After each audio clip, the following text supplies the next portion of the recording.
Good morning. This is the special coverage of the coronavirus crisis using the combined forces of TV5 and Signal TV's 1 News, Radyo 5 and 1PH. Beneficiaries of the Pantawid Pamilyang Pilipino program or 4Ps will continue to receive grants and rice subsidy through their cash cards regardless of the enhanced community quarantine here in Luzon. The DSWD emphasized that only activities requiring mass gatherings are suspended. These include the monthly family development sessions and the assessment of household beneficiaries, as well as over-the-counter payouts.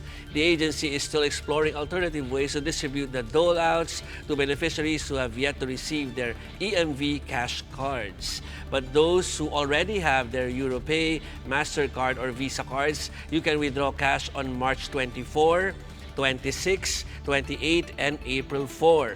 More good news. The DSWD is waiving the program conditionalities for the months of February and March. It means all beneficiaries will receive full grants whether or not they were able to comply with the conditions of the said program. The Philippine Coast Guard is the latest institution to offer free shuttle services for frontliners working in Metro Manila. PCG buses have been spotted ferrying health workers and other essential employees along East Avenue, Quezon City. The Philippine Army, the Office of the Vice President, and the Pasig City government are also providing free rides for frontline workers and amid the shutdown of mass transportation as the country grapples with the spread of COVID-19. Meanwhile, in the U.S., 4 NBA players from the Brooklyn Nets have tested positive for COVID-19. One of them is former MVP Kevin Durant, while the other 3 players have not been identified. The Nets management said all 4 players are currently isolated and under the care of team doctors. The Nets have not played the Utah Jazz and the Detroit Pistons, 2 other NBA teams with players who have been infected with the coronavirus. The organization is now notifying everyone who had contact with the players, including their recent opponents.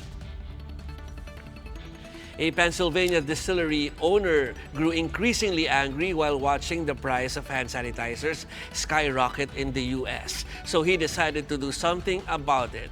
8 Oaks Farm Distillery founder Chad Butters is temporarily converting his factory to produce the suddenly hard-to-find gooey alcohol-based disinfectant. The family-owned distillery is filling its first 20 bottles to be delivered to charity groups who are unable to source hand sanitizers since the pandemic broke out in the North American country.